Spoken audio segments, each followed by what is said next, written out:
jets. So many 4 jets. E-2D Hawkeye squadron is about airborne 10 or early 12, warning no? and control air. Hey guys, it's the Loud Guys. Today we are going to watch the USS Gerald R4.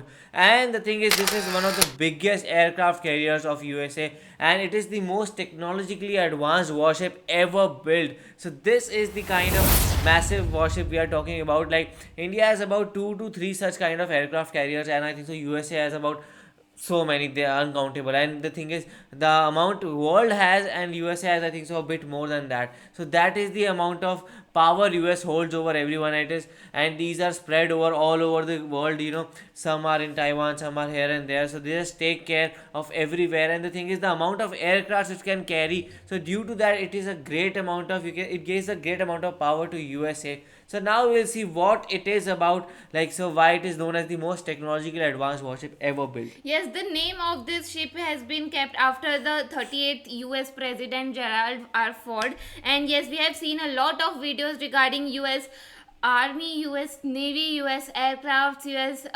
everything like weapons, everything. And we have now come to know that US is literally a superpower country and nobody would like to mess with US. And yes, now we are going to see how well updated this ship is. So yes, let's just start this video. Yes, actually, if you think about just like warships and all, like these are actually very advanced, and like every warship is very advanced. So if this is even more advanced, so what are the features of this warship? Let's see what is there in this video.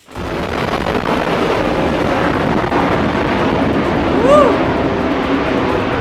Nuclear-powered aircraft carriers are among the most complex structures ever built by man. It's complicated enough with the warfighting components of launching and retrieving jet aircraft. But beneath the surface is a bustling city with 2 power plants, food services, medical facilities, waste management systems, and even desalination plants that convert seawater to fresh water. The lead ship of the Ford-class aircraft carriers, Gerald R. Ford, is the first new design for an aircraft carrier in the United States Navy since the Nimitz or CVN 68. This is military mechanics, and today we will look at the USS Gerald R. Ford. Wow, man. What's that? The Gerald R. Ford is the most expensive and largest carrier ever constructed, and is scheduled to join the United States Navy fleet in late 2022. The first ship of its class, CVN 78, was commissioned into service on the 22nd of July 2017. She is a super carrier with a displacement of approximately 100,000 long tons. Her length is 1,106 feet, with a 134-foot waterline beam and 256-foot flight deck beam, and a height of nearly 250 feet. Wow.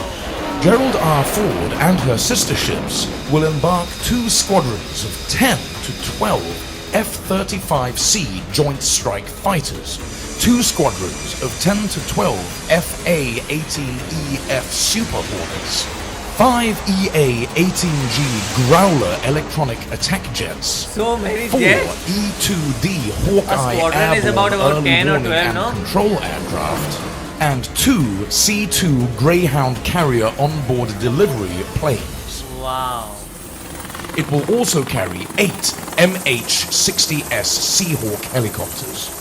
The carrier will accommodate 4,539 personnel, including ship's company, air wing, and other support staff. The Ford class keeps the basic Nimitz-class hull form, yet has numerous improvements over the earlier carriers.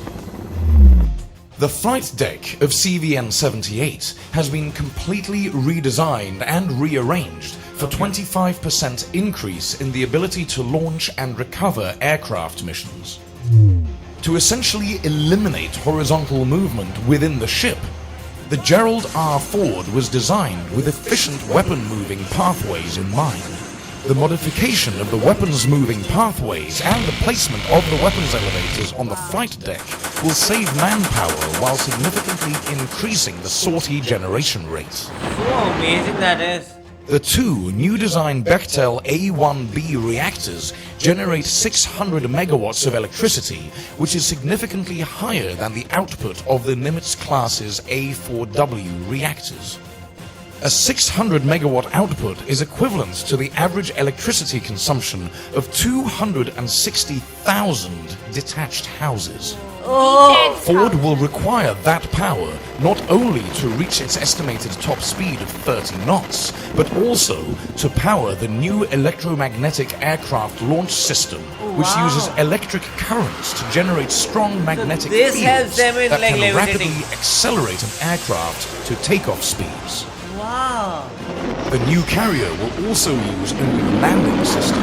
The new advanced arresting gear uses a water turbine and induction motors to stop the momentum of landing carrier aircraft. In addition, Ford will have the most advanced radar systems in the fleet.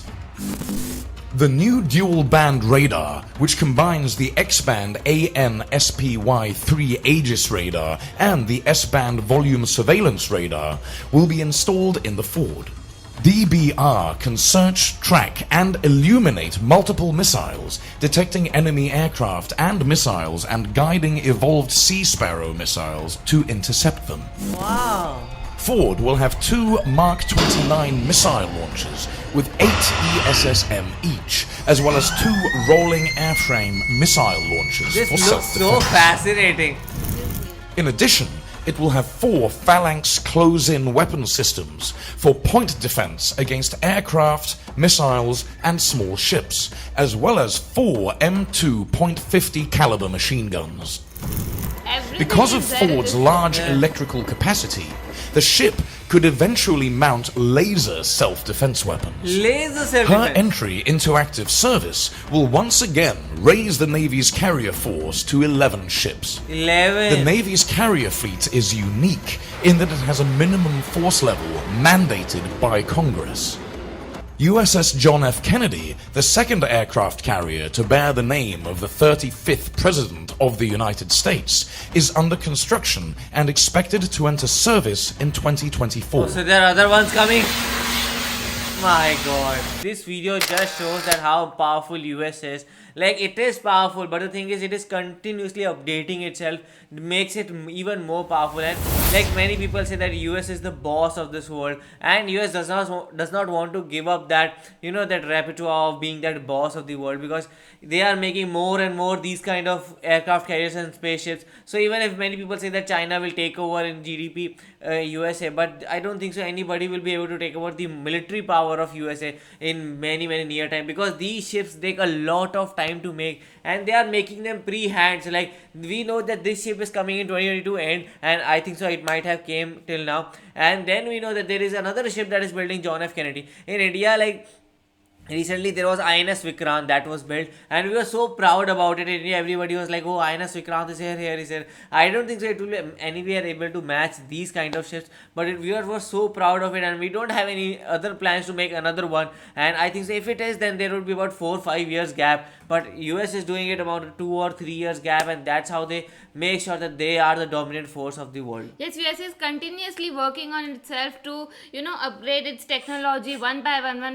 And this ship, talking about this ship, God, this was looking like a whole airport, I can say. Like, how many aircrafts were there, and the whole ship was so long, so huge to see, and the facilities in the ship were really amazing. Like, they said that there is a whole bustling city inside the ship, so it was actually like this. And the way they shown all the facilities, like all the aircrafts, all the guns, missiles, everything was included. Like, nobody can mess with this ship, just with ship, not with only US, but with this ship nobody can mess. And yes, we are proud by the ships that we have India, like INS Vikrant, you said about that. So yeah, like, if we talk about this, that India is continuously making and trying to upgrade the ships, and navy facility or the army facility like this, like we would be then large, like we will be so proud about that. But talking about US, like people of US will be like, okay, this is common for us, right? So this was an amazing video to watch. No, not so common, because I've seen the comments and maybe people are like, okay, now yes, this is it and this is what, and they even research much more about it. And do let us know in the comment section what do you feel about this in the comment section below. So do like, share, and Subscribe to our channel. Bye.